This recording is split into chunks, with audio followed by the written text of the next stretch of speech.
Hello, everybody. As you're coming in, please sign in the chat so that we know who is here.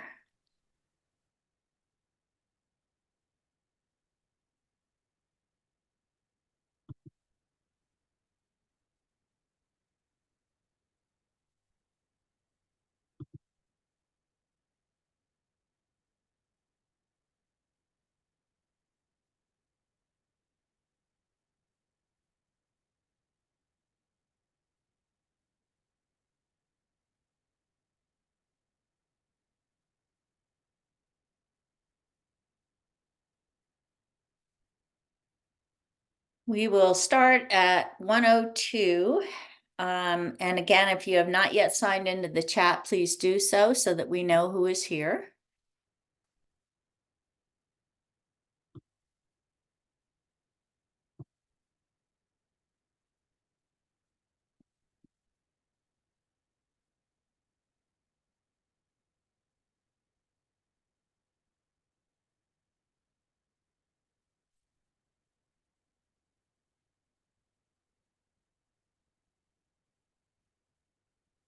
If you just come in, please sign into the chat and we will start in 1 minute.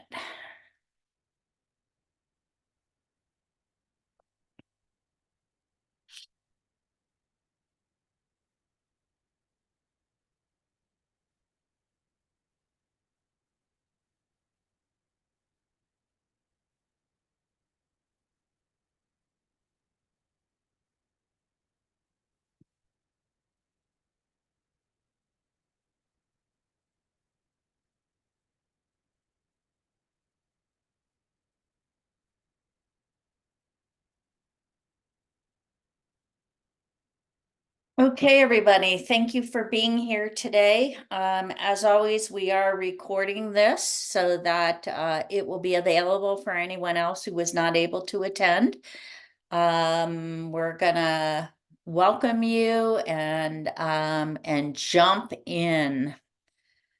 So as you all know by now, we have a JIUPK team. Everybody is listed here. And telephone numbers are here also. And all of these contact information is up on the JIUPK page, which we will talk about in just a little while. So for today's agenda, we're going to go through the CDEC slides that were sent to us for your information. Then we're going to review what is up on the JIUPK page. We're going to talk about bonus opportunities. We're going to clarify the provider agreement. And then we're going to have lots of opportunities for questions. Okay, so on to the CDEC slides. You can see the topics here. You can read as well as I can, so I won't read those out to you. Next, we're going to start with Universal Preschool Colorado celebrations. This is all things data. So the next 5 slides, I'm turning over to Ryan. Well, already good afternoon, everyone. So these are some Universal Preschool Colorado celebrations. These are statewide numbers that we are sharing with you all. So for year 2, we have 2,025 providers that have registered to be Universal Preschool providers for 2024-25. That is up from the 1,820 who participated last year. So we're really, really excited to have that number increasing. Nearly 27,000 4-year-olds statewide received 15 hours of funding, that UPK funding per week. 52.1% of those children were low-income children. 56% of those children were children of color.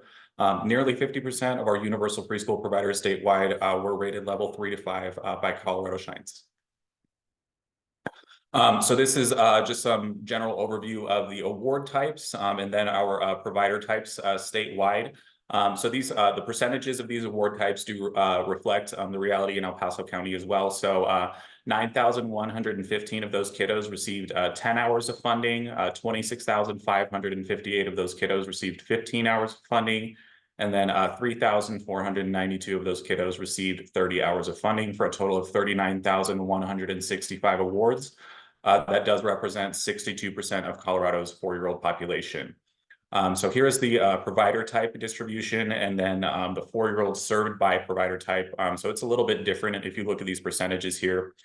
So as far as the kiddos who were served, 55% were served by school district sites, 43% were served by community providers, and 2% were served by those family child care homes.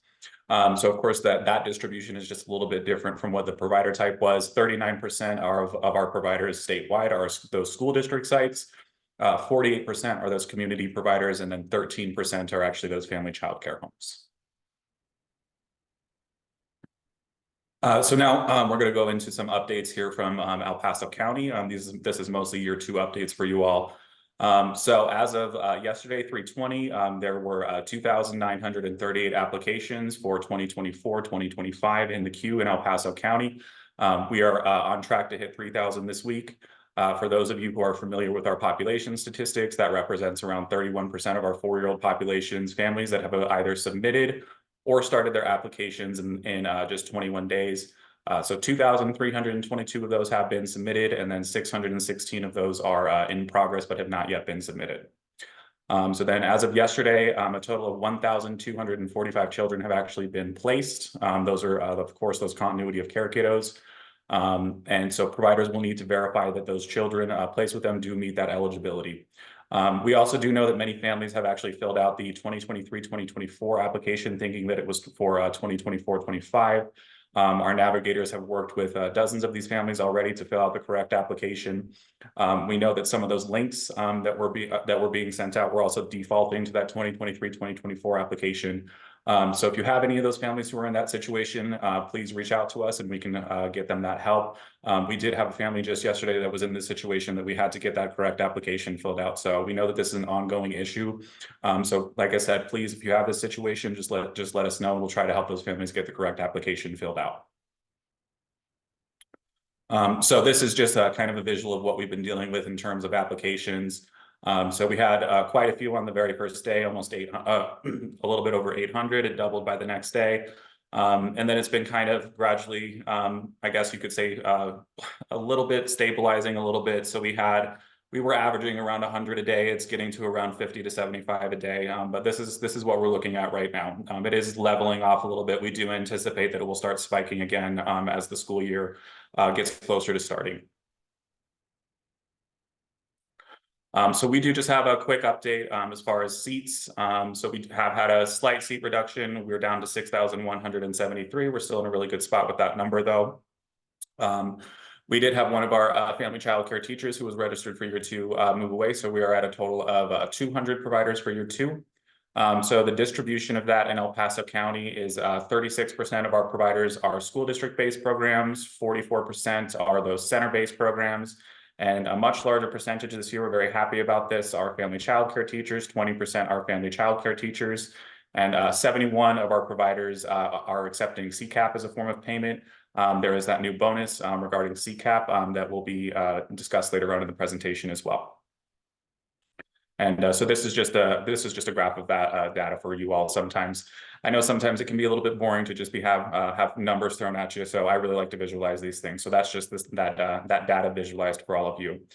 So that is just the summary of some of the statewide celebrations and then some of the updates for year 2 here in El Paso County. Thanks, Ryan. Okay, we're going to go back to the slides that CDEC provided to us, and they wanted to make sure that you were aware of provider resources. A provider handbook, the 3rd version of the provider handbook is available, and it is up on our JIUPK page. And we try to let you know when additional information has been submitted in that, and we do that through the UPK newsletter. The family handbook has not changed since it originally came out. It's also available on the JI page.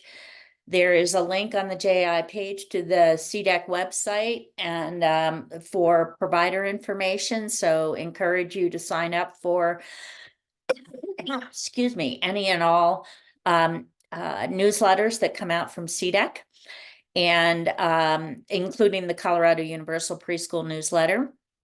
And then the state would like you to provide any feedback or questions that you may have. You can use this short form that they have, or you can call the number and ask whatever questions you would like.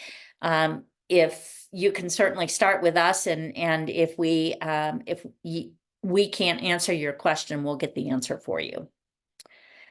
So now we're going to go over the enrollment timeline and pathways. At this point in time, for all of you, this should be, if you're a current UPK provider, this should be pretty familiar to you. The provider program setup happened in February, and then pre-registration opened on February 29th, and it closes on March 28th. Also, registration for all eligible 4-year-olds also opened on the 29th of February, but nothing will happen with those that do not have priority status until the algorithm is run in April. And sometime in August, we will go to direct enrollment, walk-in enrollment, which is what we're in now for 23-24. And then children with IEPs can be registered all the way through the school year. Next. And we have talked about the fact that there are a couple of different pathways for families. I think the last time we talked about the 3 buckets. We talked about general education students. We talked about students with IEPs, and we talked about students that had priority status. So those 3 buckets or pathways still remain. Next. So we're in pre-registration right now, which should not be a surprise to any of you. And these are the families who meet the continuity of care, employee, or sibling priority criteria. Want to make sure that you continue to support your families in filling out the application and making sure that they state that they have continuity of care if in fact they do. Please remember that those 3 questions are stated as of February 29th, is your child currently enrolled at a program that you choose? Is a sibling currently attending, or is the child a child of a current employee? So being on a wait list does not qualify families for priority status, and just want to remind you of that, please. So if you may have sent a link to families that specifically who have pre-registration priority. And as Ryan stated, in many cases, that link is defaulting to the 23-24 application, and parents are not even aware of the fact that they did not fill out the 24-25 application. So we are encouraging you that if you are missing children on your list that you think should have submitted a priority application, you can certainly reach out to us and send us the name of those children, and we will check on the status of their application. Would certainly like to do that before the 28th of March so that we can help you get those kiddos registered before that pre-registration time runs out at 5 o'clock on the 28th. And you can send them to me, and then I will be doling out the work to the family navigators. JI is closed next week for spring break, but I will be working. So you may send whatever it is you need to directly to me. And if the workload is such that I cannot handle it, then I will be calling in some of my peers to assist. Next. So you are getting applications for children that have submitted that they have priority status with you.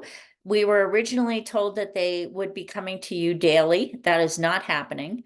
So if you are expecting applications and you're not getting them, if a family told you that they applied and it has not shown up with you, give it 2 to 3 days before you reach out to us, because they are coming through.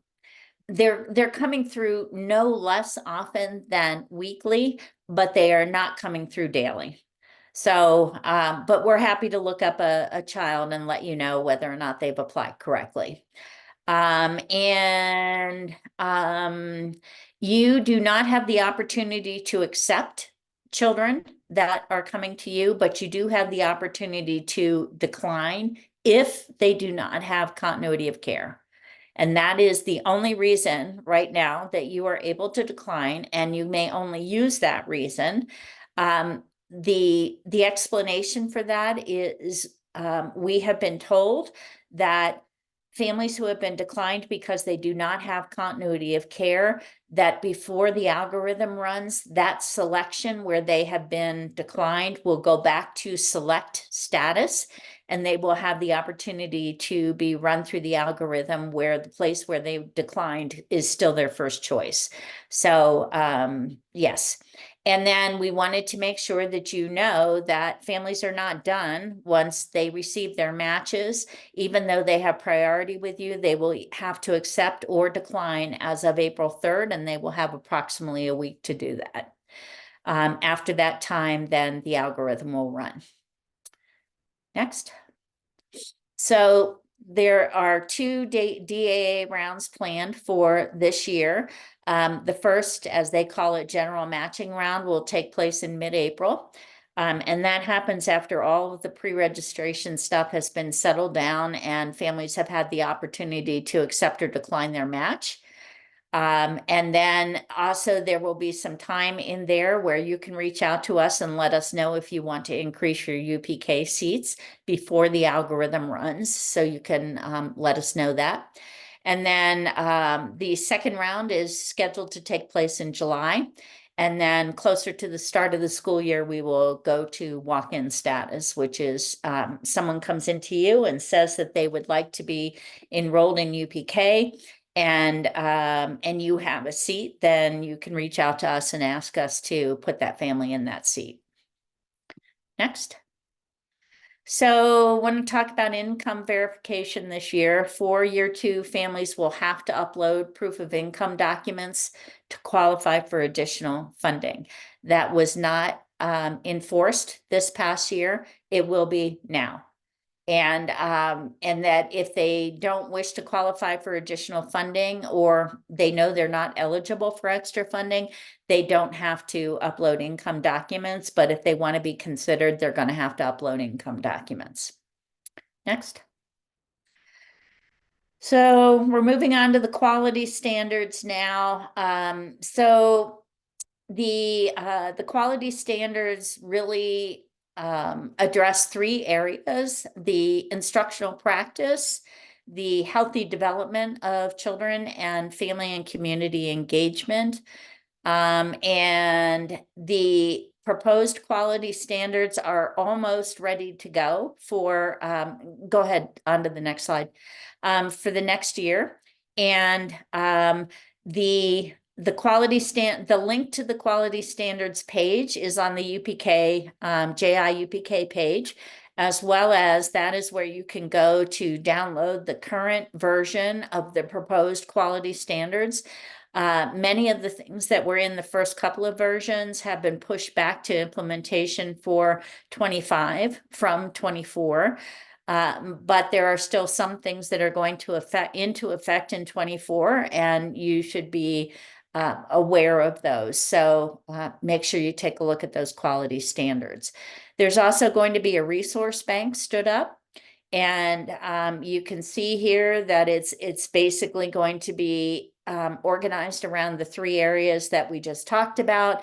It will give families the opportunity, or I'm sorry, it will give providers the opportunity to learn about and understand best practices in several of the areas of quality, of the quality standards, and also we'll have vetted and approved criteria assessments and screenings in screeners in there. So I don't know when that is going to be stood up. I have been asked a couple of times. I know that they're still gathering feedback on what should or shouldn't be in there. So coming soon to a web page near you. Next. So timelines and updates. Excuse me. As I stated, the standards have gone through the Rules Advisory Council and the recommendations have been sent to Dr. Roy. The next meeting is on March 28th, and we expect at that point that there will be a more finalized version that will have been accepted at that point by Dr. Roy and will be ready to go into effect with that particular version. And on the UPK page, again, is links to where you can look at information around the Rules Advisory Council meetings. Next. All right, now we want to talk about what we're providing for you. If you have not already visited this, there is a UPK page on the JI website. It is www.jointinitiatives.org, and I actually think I spelled initiatives right for a change, which doesn't always happen, and /UPK. What it has up there is roundtable recordings and slide decks. It has the UPK newsletters up there. It has provider and family guides, the latest version. It has links to CDEC communications. It has links to RAC, as we talked about. It has the most recent information on UPK, and it has our contact information. I would strongly urge you to bookmark this page and visit it often. We refer to this page regularly when we are sending out the UPK newsletter, because we want all of the information in one place, and we want to remind you that it is there. We are pretty quick in getting the information up as soon as we get it. It usually goes up within 24 hours. And sometimes it's even quicker than that. Sometimes it's same day. So I would urge you that if you have a question and you know, you're after hours and you don't have anybody to call, but you are really needing an answer to that question, visit this page first. But we are also always here to assist you, excuse me, as needed. Next. So there was an announcement that went out on March 19th, a CDEC communication. And it talked about some bonuses and grant opportunities. I want to make sure that you're aware of these, but I also need to tell you that we don't have any more information than you are getting with regard to these. So if you have any questions about these, you really need to contact Metrics IQ, and the email address is there, and ask them about it, particularly if you think you're eligible for something and you did not receive an application to apply, or you're just not sure how to apply, submit that to Metrics IQ. So the things that are available are a one-time incentive opportunity in the spring for UPK providers who are not currently CCAP providers but want to join CCAP. And you would need to have a new fiscal agreement with the county between the 1st of January and June 15th to be eligible to receive the 2K bonus.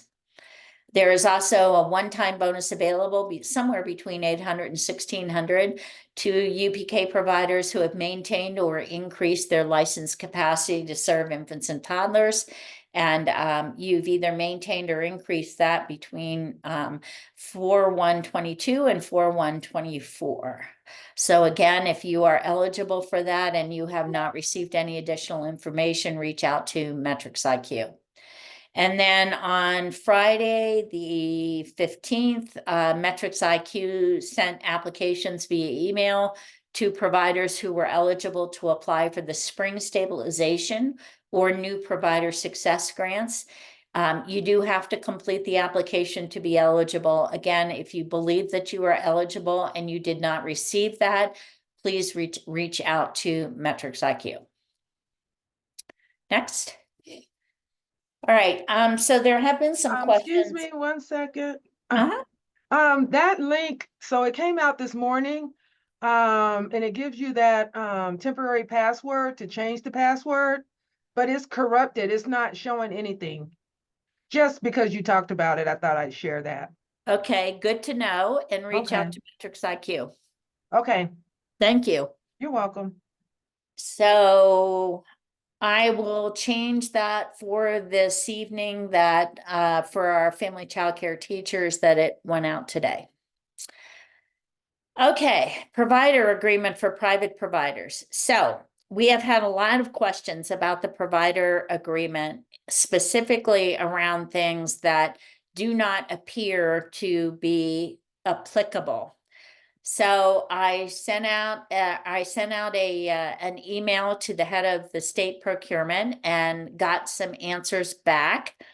So on page 9 of the provider agreement, it does say that you're going to need to invoice the state. And I have clarified that you will not invoice the state and that payments will be done similarly to the way they were done this year, based on enrollment in Bridge Care as downloaded by the state on a specific date. And we don't have the schedule yet. So there is no invoicing to happen. They will not take that out of there. But I am clarifying for you, and I have the email to prove it, that there is not going to be any invoicing of the state.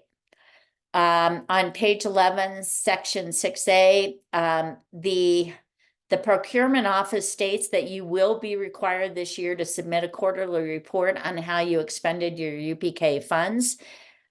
If that is going to happen, then you'll just need to wait for more information in terms of how you're going to be doing that.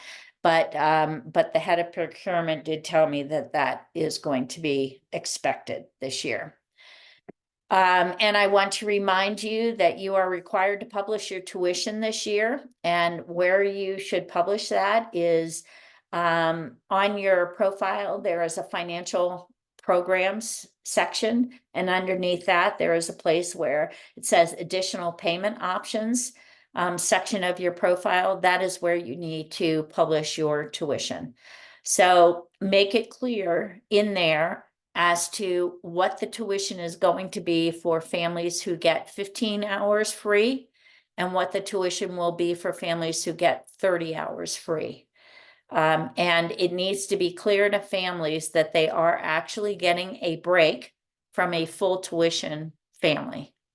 So if you have any specific questions about that, you can reach out to me and I can help walk you through that. But that is where you will put it. And that section of your profile, the only section of your profile that is locked is your actual programs themselves.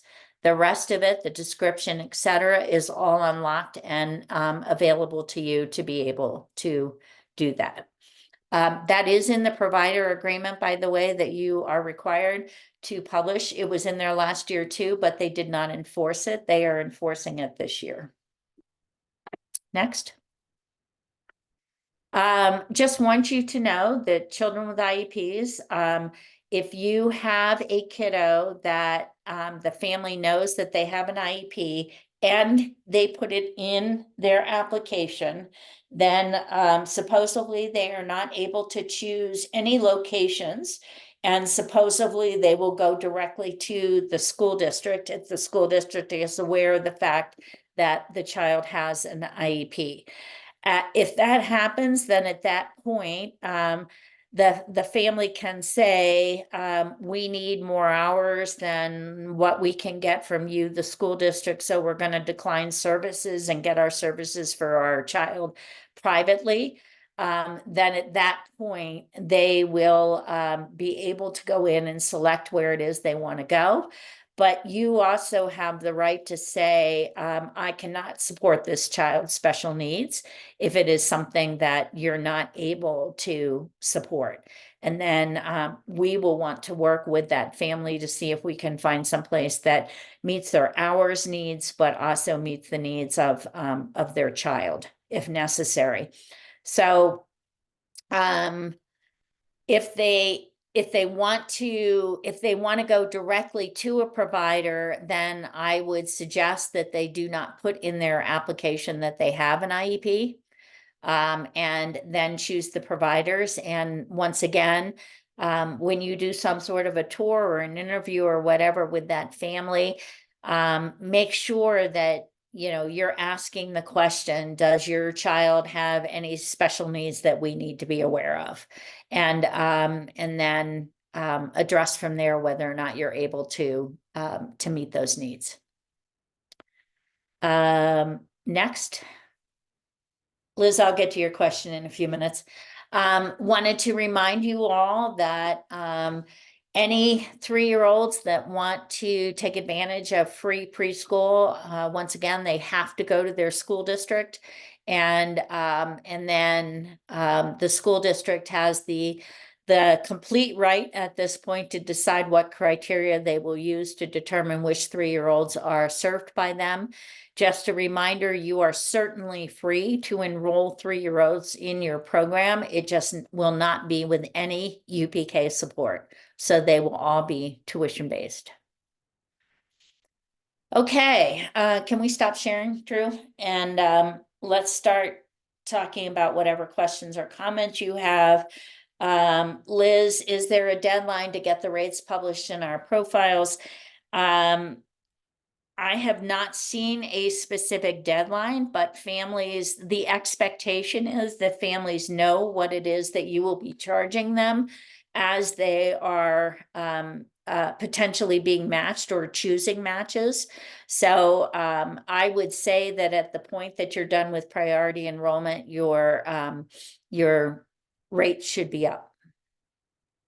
Okay. Noreen, quick question. Does that include registration fees and all that for the private pay ones? Is that Yes, going to be on there as well? yes. Okay, thanks. And any fees that you are charging, I do believe that the provider agreement states that any fees that you are charging have to be published. So if you're charging a registration fee, which you are allowed to do for UPK kiddos, you need to put that up there. And if there's any other fees that you are applying to UPK families, those need to be published. Good question. What else? What other questions do you have? Challenges you're having that we need to make the state aware of? Well, I have one more really quick, and it's about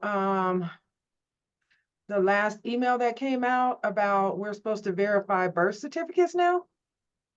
You Is were that- always supposed to verify birth certificates, Irma. Oh, I've never asked for one. Yeah, so we are having kiddos that are coming through that are showing in the system that they are eligible for UPK when they are not. When they are will already be 5 by October 1. So you must verify their date of birth, and it is your responsibility to do that. And if in fact a child slips through and you enroll them and they're getting UPK support when they are not eligible for that, there is a possibility that the state will ask you to reimburse them for that. Okay, thank you. And it doesn't have to be a birth certificate. You just need to be absolutely sure that the child's birth date is correct and that they are eligible for UPK. So if there's some other way that you can do that, it doesn't have to be a birth certificate, but it has to be some official documentation.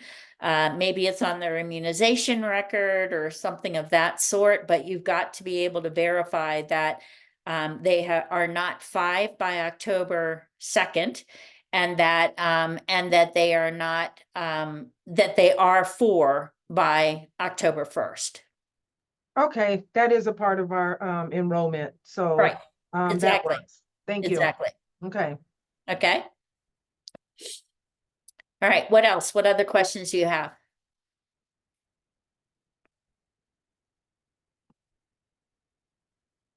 We're either really, really, really clear, or you don't even know what you don't know. We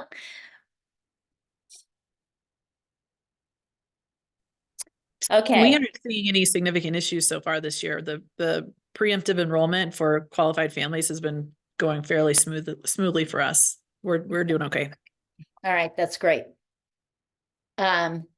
We are seeing, because the specific link itself, the specific program link is defaulting to 23-24.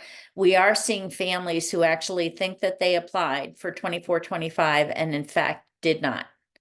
And so if you are looking for specific families that are continuity of care and they have not come through, you need to reach out to us and let us know that, so that we can look them up and tell you whether or not they've even applied, or whether we're also seeing an extraordinary number this year. And I can only assume it's based on the layout of the application, an extraordinary number of kiddos this year whose families are missing the continuity of care section, and they are submitting using that link and thinking that that's all they had to do. And the continuity of care section is, they're not answering that. And so therefore they're sitting in the DAA pile to be run in April. And so far at that point, if that is what happens, the March 28th deadline is, so far, the state is holding to that anybody with priority of care after that will not get any priority seats. They will just end up in the DAA. So take a look at the folks that you sent stuff to, find out who is in your place status in your profile. And if you haven't seen them, then you want to reach out and say, can you check the status of these kiddos? Make sense? Yes. Okay. I have another question. So we have a parent asking about if the UPK goes through the summer. So I know it stops in May, right? Correct. So it does not.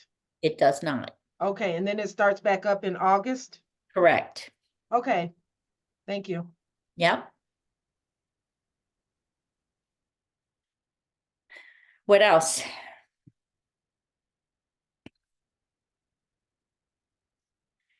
Okay, so I am working next week, and that is my email address that is in the chat. I will be calling Heather, Carla, Drew, or Ryan in if we need more assistance, but they are off next week. And so I want you to send any help that you need directly to me. And then if I need more assistance, I will be calling my coworkers in. Okay, so 5 o'clock on the 28th is the last time that families can take advantage of priority placement through continuity of care. If that gets pushed, it will be a bonus, but don't count on it.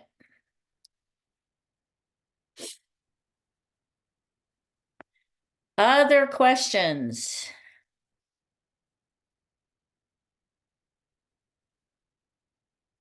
Okay, I'm happy to hear that. I'm glad things are going well. If there's anything else that you would like us to make sure that the state is aware of, we have to do a monthly report, and part of that is letting the state know what the concerns are of providers. So if you have any, you can either share them now, or you can email them to me. I'm going to submit this report by Friday, so let me know.